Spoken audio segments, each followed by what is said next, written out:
있는 하나님의 말씀입니다. 우리가 지난 2주 동안 계속해서 하나님의 일꾼을 세우시는 사사기 기드온에 대한 이야기를 함께 나눴는데요. 오늘 우리는 사사기를 통해 이제 또 세 번째 기드온에 대한 말씀을 함께 묵상하고자 합니다.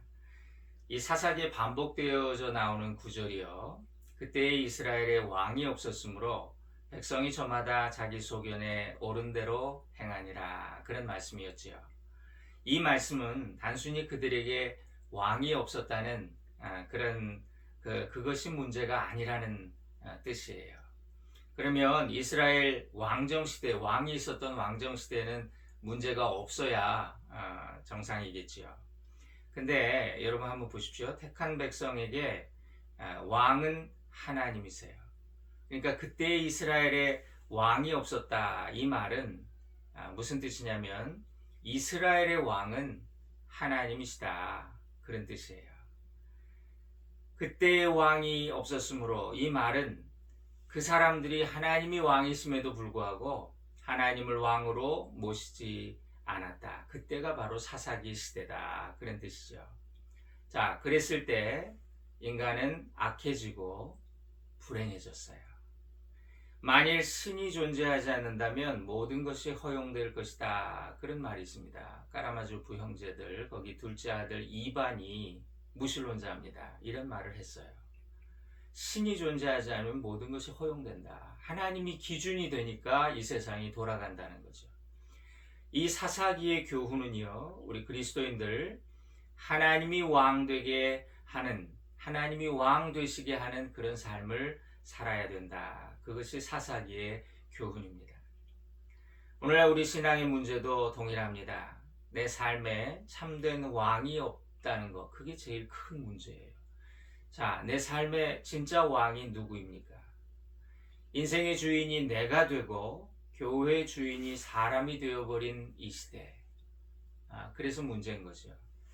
현대 교회는요, 전도한다는 명목으로 문턱을 낮춰버렸어요. 그래서 아무나 와라, 어떤 사람이라도 와라, 그리고 새가족 환영, 이렇게 해줍니다. 자, 여기까지는 좋아요. 그런데 교회 안에서 직분을 남발하고 또 세상과 구별되는 모든 것들을 다 없애버렸어요. 그리고 타협했어요. 죄 안 짓고 사는 사람이 있나, 이렇게 되는 거죠. 그러면 결국 어떻게 됐습니까? 맛을 잃어버린 소금처럼 교회가 사람들에게 밟히고 그렇게 씹히는 그런 시대가 되어버렸습니다. 이 교회의 힘은 거룩이잖아요. 세상과 구별되면서 교회의 권위가 나오잖아요. 교회나 세상이나 별 차이가 없어져 버렸어요. 그래서 결국 교회는 영적인 권위와 힘을 잃어버렸습니다. 고린도전서 4장에 사람이 마땅히 우리를 그리스도의 일꾼이요 하나님의 비밀을 맡은 자로 여기게 하라, 그런 말씀이 있습니다. 초대교회의 성도들은 세상 사람들과 구분되는 무언가가 있었어요. 하나님의 비밀을 맡은 자라고 하는 그런 자의식이 있었습니다. 그리고 앞으로 내게 핍박이 올 거라는 각오가 있었어요. 그래서 그리스도인이 된다는 거 초대교회에서는 정말 어려운 결단이었습니다. 어떤 면에서 보면 초대교회는 문턱이 없는 게 아니라 문턱이 아주 높았다는 거예요. 그리스도인이 되는 기준이 엄격했습니다. 교회 멤버가 되려면 자기의 모든 걸 포기해야 되고요. 심지어는 목숨의 위험도 감수해야 했습니다. 그러다 보니까 그 교회는 소수여 정예 멤버가 됐고, 그리고 교회는 강력한 힘이 있었어요. 교회의 멤버 되기를 어렵게 하고 십자가를 질 각오를 한 사람만 제자가 되니까, 그렇게 하니까 도덕적으로 그 문턱이 높아지니까 교회가 강건했다. 사람들이 이런 질문을 합니다. 왜 하나님 쓸데없이 선악과를 만들어서 인간을 타락시켰냐, 그렇게 물어요. 따먹을 거 다 아셨는데 왜 그렇게 하셨냐. 하나님은 인간에게 자유의지를 주셨습니다. 그리고 그 부분에 있어서 당신을 스스로 제안하셨어요. 선악과는 상징적으로 하나님의 인간에 대한 신뢰와 기대와 배려를 의미합니다. 선과 악의 판단은 하나님의 영역이다. 이 선악과의 의미예요. 그러니 너는 마땅히 그것을 인정하고 그 부분에 있어서만큼은 그 명령에 순종해야 된다.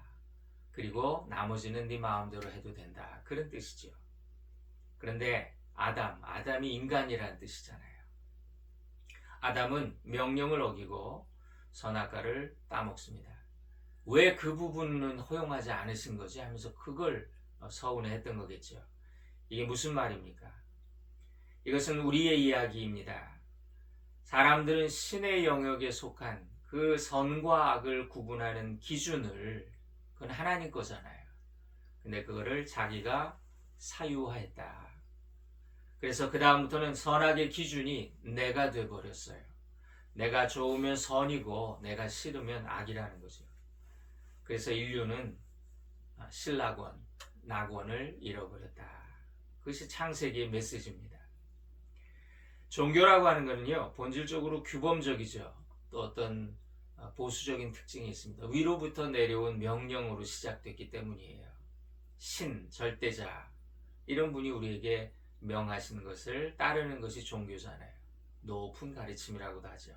자, 이런 관점에서 보면 아무나 다 와라.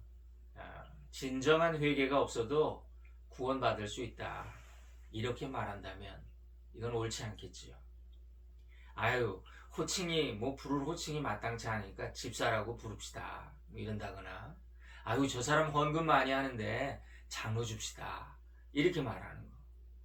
그러다 보니까 교회는 차별이 없어야 되니까 우리가 다 죄인인데 누구를 차별하냐. 그러면서 동성애자들도 오라 그러고 이단자들도 오라 그러고 무신론자들도 다 오라고. 오는 건 좋아요. 그러나 우리의 하나님이 주신 규범을 따라야 되는데 차별 없이 문을 열고 또 때로는 건물이 뭐가 중요하냐. 카페에서 예배드리자. 그렇죠.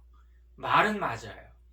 그러나 그 속에 정신이 있는데 그걸 잃어버리는 거죠. 모든 기준을 없애버린 그 태도가 교회를 시들게 하는 원인이 되었습니다. 예수님은요, 모든 사람을 심지어 죄인들도 용납하셨어요. 가늠하다가 현장에서 잡혀온 여자에게 사람들 막 돌을 던지려고 하는데 그들을 다 물리치시고 뭐라 그러셨어요? 나도 너를 정죄하지 않는다. 그러면서 예수님 뭐라 하셨냐면 가서 다시는 죄를 범하지 말라. 그렇게 분명히 경고하셨습니다.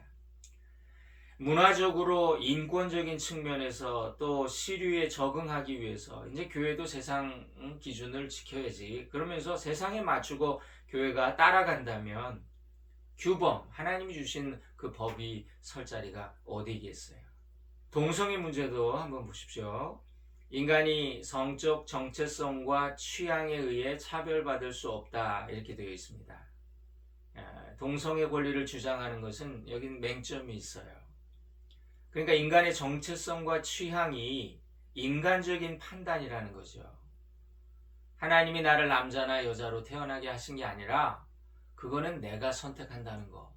그게 기본적인 생각이죠. 인간이 본인의 정체성을 결정하고 취향을 결정하고 선택해서 그걸로 나를 제재하지 말라 이렇게 말한다면 우리가 사실 성경을 따를 이유가 없습니다. 성경은 절대자 하나님이 위로부터 내려주신 그런 법이에요. 이걸 정언명령이라 하잖아요. 반드시 해야 될 절대 명령이라는 거예요. 인본주의 시각으로 보면 성경은 따를 이유가 없어요. 폐기되어야 될 구시대적인 산물입니다. 남자로 태어난 것은 하나님이 실수한 것이니까 나는 여자로 살겠어 라고 하는 것과 하나님의 말씀을 듣든지 아니 듣든지 그거는 내 취향과 내 결정이야 라고 그렇게 주장하는 거 논리는 같아요.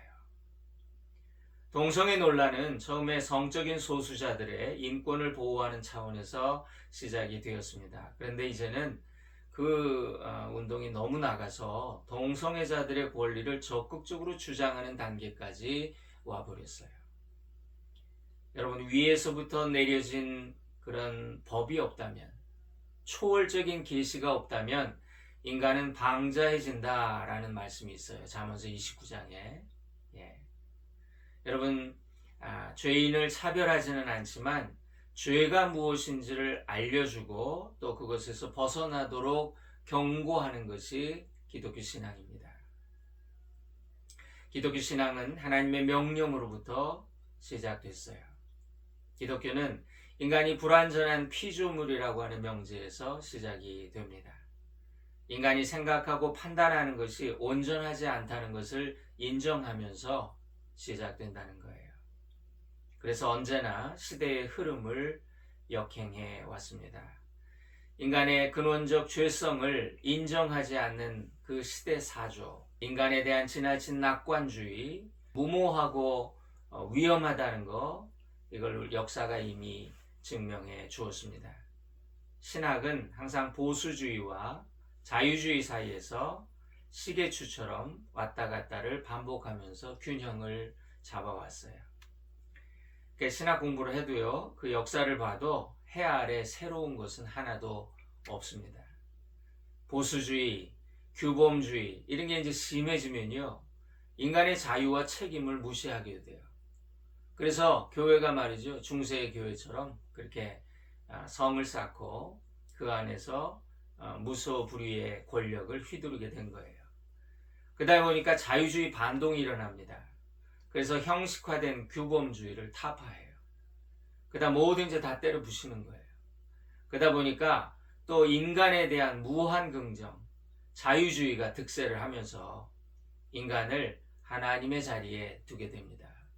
인간이 하나님만 못한 게 뭐가 있냐, 이렇게 되는 거죠. 인간은 자율적인 존재고 스스로 선을 행해서 스스로 구원받을 수 있는 존재라고 생각하는 거예요.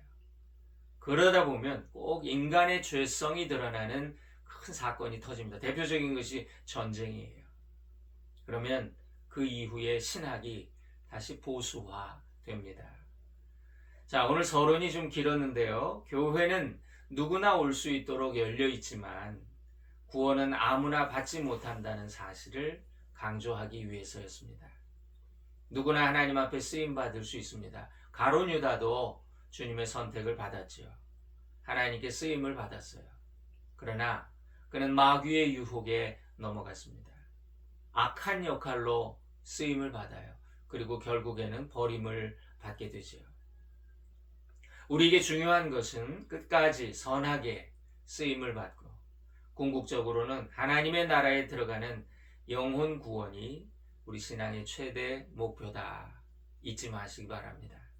마태복음 7장에서 주님이 우리가 그 왼편의 염소들이 그랬잖아요. 우리가 주의 이름으로 귀신을 쫓고 주의 이름으로 큰 사역들을 했나이다. 기적을 행했나이다. 그랬더니 예수님이 내가 너희를 도무지 알지 못한다. 그렇게 말씀하시고 멸망의 불 속으로 심판의 자리로 내려가라고 하시는 준엄한 주님의 음성을 우리가 기억해야 할 것입니다. 이 사사기 8장 22절부터 오늘 우리가 함께 읽었는데요. 기드온의 말년에 대한 기사가 나옵니다. 자, 이 이야기는요, 한 위대한 지도자가 그 결말이 얼마나 초라하게 몰락했는가 하는 것을 보여줍니다. 인간은 아무리 위대한 지도자였어도 여전히 인간이고 여전히 죄인이라는 거, 우리가 이걸 잊으면 안 돼요. 그래서 끝까지 한결같이 쓰임받는다는 거, 이거 어려운 일입니다. 제가 성경을 볼 때 세상의 어떤 위대한 인물도 다 허물 많은 죄인이었고요. 또 하나님의 은혜가 필요한 사람들이었습니다. 누구도 예외가 없어요. 그래서 사람은 누구도 어떤 영웅도 우상화되면 안 돼요.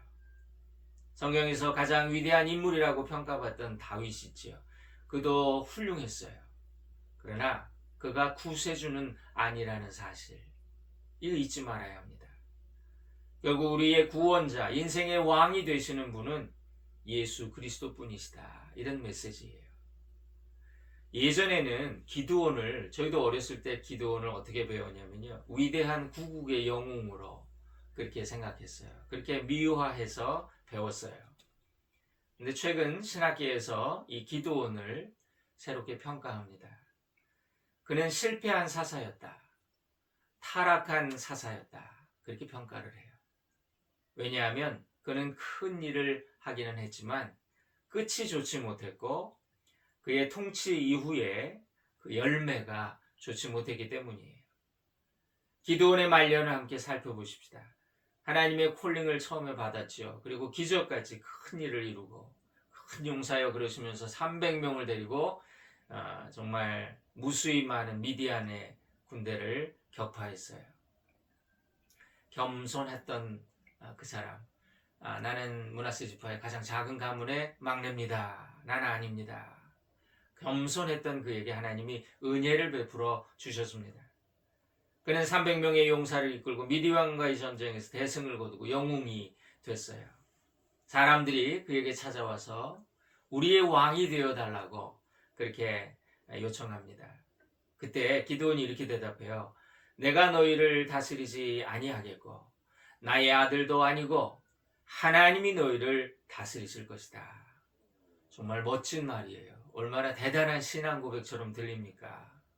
그런데 이 말씀을 깊이 묵상해 보면 겉으로 나타난 기드온의 모습과 숨겨진 그의 본 마음은 달랐던 것 같아요. 기드온은요, 나중에 말년에 왕처럼 누리고 살았습니다. 그렇죠. 나라의 구국의 영웅이 되니까 정말 성경에 보니까 처첩을 많이 뒀다래요. 아들만 70명을 낳았답니다.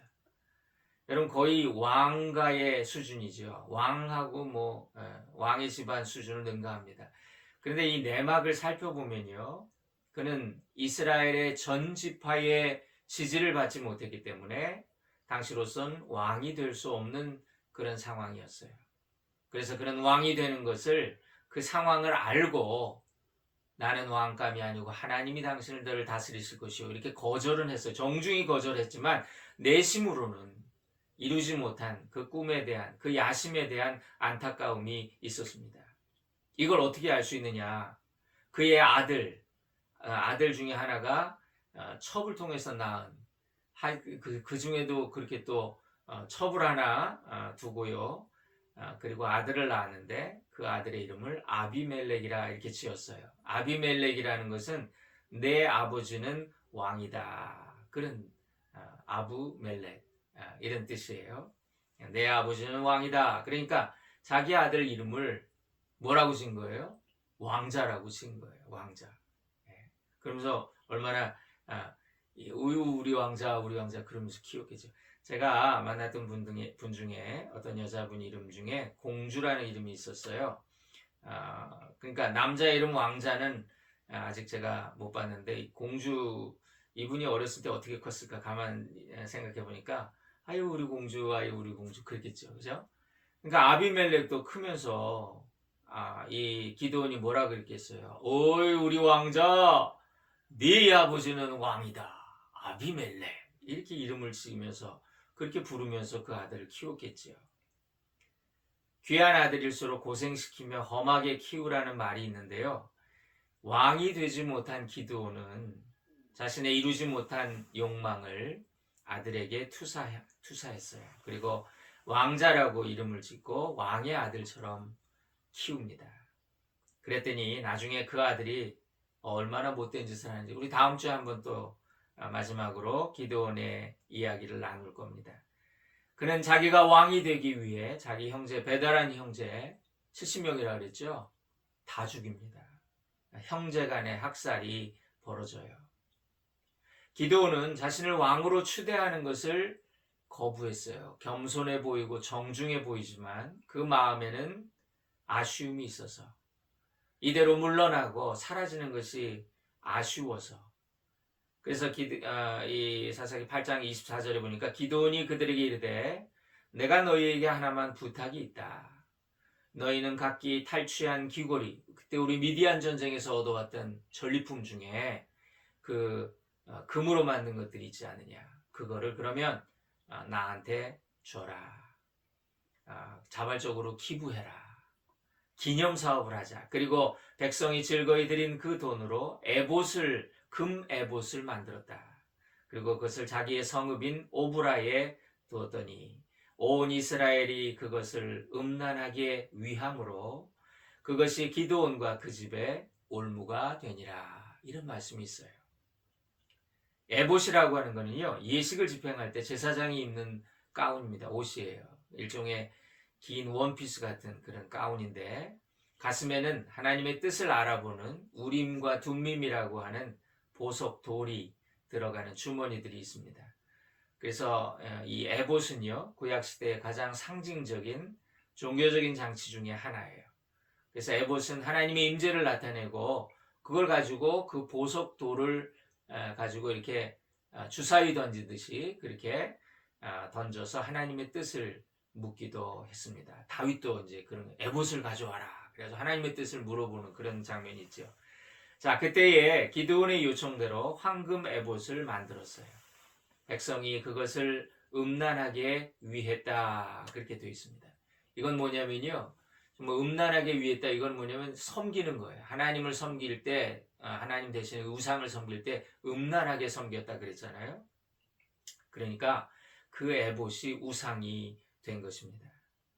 이것은 현대적인 의미로 해석하자면 자기 이름을 남기기 위해 무슨 뭐 기념교회를 세우고 기념 동상을 세우고 자기 이름을 내기 위해서 기념 재단을 만들고 그런 거하고 비슷한 거예요. 여러분, 영적인 지도자는 하나님만 드러내고 하나님께만 영광을 돌려야 합니다. 그런데 기드온이 그냥 늘 아쉬운 거예요. 내가 이렇게 큰 일을 했는데 내가 이렇게 잊혀져야 되나? 왕도 못 되고 이렇게 생각을 했던 거예요. 그래서 자신의 이름을, 그 업적을 드러내는 기념사업을 한 거예요. 그 황금 에봇을 국가적인 모금을 통해서 만들었던 거죠. 기드온의 이런 공명심과 자신을 드러내기 원하는 그런 성향이 이 성경을 또 깊이 읽다 보니까요, 묵상하다 보니까 이게 이런 데도 나타나는구나. 7장 18절에 보니까요, 전쟁을 할 때 그때 구호를 만들었죠. 여호와를 위하라, 기드온을 위하라, 이렇게 외치도록 합니다. 그리고 또 20절에 보니까 여호와와 기드온의 칼이여. 여러분, 이 기드온은요, 뭔 일을 할 때 하나님을 먼저 하지만 자기 이름을 꼭 집어넣어요. 예. 쉽게 말하면 인간을 우상화한 것입니다. 뭐 하일 히틀러하고 뭐가 다르겠어요. 그죠? 예. 자기 이름이 꼭 들어가야 직성이 풀리는 거예요. 그런 성향이 기드온에게 있어요. 왜냐하면 그에게 컴플렉스가 있었기 때문인 것 같아요. 예. 그래서 기드온 이후에 이스라엘은요, 점점 몰락을 합니다. 내란이 자꾸 일어나고요. 이방인들을 상대로 싸우지 않고 내부의 적을 상대로 서로 간에 다툽니다. 그러면서 영적으로 쇠퇴하는 그런 일을 우리가 보게 됩니다. 그래서 그 혼란이 그 다음 삼손 시대에 이르러 아주 절정에 이르는 그런 모습을 우리가 성경을 통해서 보게 됩니다. 기드온은 말년에 왕이 되고자 하는 그 큰 명분은 그 유혹은 이겼지만 정말 끝까지 명예에 대한, 물질에 대한 유혹을 이기지 못해서 쉽게 말하면 내가 큰일 했으니까 퇴직금 많이 달라고 그렇게 해서 예산이 없는데요. 그랬더니 전 국민 모금을 하면 되잖아. 이래가지고 금을 모아가지고 에봇을 만들고 그것을 올무로 정말 삼고 말았다. 그런 이제 말씀이죠. 그는 아내와 첩들이 많아서 이거는 무욕이고 성욕이죠.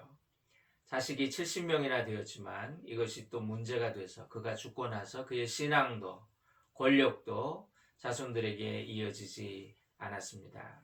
정말 아무리 위대한 지도자도 하나님의 자리에 앉는 그런 우상이 될 수는 없다는 그런 교훈을 우리가 깨닫게 됩니다. 이것이 사사기의 메시지예요. 하나님이 왕이시다. 하나님만이 왕이시다. 사람 바라보지 말고 하나님만 바라보라. 모세의 자녀, 요셉의 자녀, 엘리 제사장의 자녀, 사무엘의 자녀, 이렇게 공통점이 있는데요. 부모가 너무 위대하니까 자녀들은 정작 별 볼 일이 없는 걸 봐요. 이게 무슨 말입니까? 그러니까 자식 앞에 장사가 없다고 사람들이 부모가 자식 앞에서 다 약해지고 무너지더라는 거예요. 우리 예수님 말씀하셨습니다. 나를 위해 울지 말고 너희와 너희 자녀를 위해 울라. 예수님은 하나님 아버지의 뜻을 이루시고 죽음으로 승리하셨습니다. 우리는 그분이 불쌍하다고 생각해요. 아유, 이렇게 누리지도 못하고 이렇게 비참하게 돌아가셨네.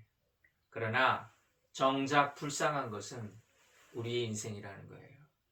한 치 앞도 모르면서 눈앞의 욕심과 이익을 위해서만 살아갑니다. 불과 한 세대가 지나고 우리가 받을 평가에 대해서는 우리가 생각하지 못하더라는 거예요. 오늘 이 기도원의 마지막을 생각해 보았습니다. 그의 말년을 생각하면서 우리도 그런 마음의 기도의 제목이 생기지 않습니까? 끝까지 쓰임 받아야 되겠구나. 끝까지 아름답게 선하게 쓰임 받아야 되겠구나. 저희 어머님도 제가 목회가 세상적으로 잘 나갈 때 또 가장 어려울 때 항상 그런 외형적인 걸 보지 않으시더라고요. 저한테 늘 최 목사, 내가 당신을 위해서 기도하는 게 하나 있어. 그러면서 끝까지 선하게 쓰임 받아야 돼. 마지막까지 잘 쓰임 받다가 마지막에 넘어지는 사람들을 너무 많이 봤어. 그런 기도를 하신다고 하는 말씀을 하시더라고요. 나의 갈 길 다 가도록. 그저 우리가 그렇게 찬양합니다. 예수 인도하시니. 우리가 정말 세상 끝날까지 예수님과 동행하는, 그러므로 승리하는, 마지막까지 아름답게 쓰임받고 주님의 인정을 받는, 칭찬과 또 상급을 받는 주님의 자녀, 우리 교회 될 수 있기를 주님의 이름으로 축원드립니다. 기도하십시다. 사랑하는 주님, 우린 연약합니다. 우린 실수하고 넘어집니다. 주님이 붙잡아 주시지 않으면 우리는 아무것도 아님을 고백합니다. 기도원과 같이 크게 쓰임을 받았다가도 마지막에 선한 열매를 맺지 못할까 두렵고 떨림으로 주님 앞에 엎드립니다. 간구합니다. 우리를 붙잡아 주옵소서. 우리를 인도해 주옵소서. 끝까지 아름답고 선하게 쓰임받는 우리 교회와 성도들이 되게 하옵소서. 예수님의 이름으로 기도 올립니다. 아멘.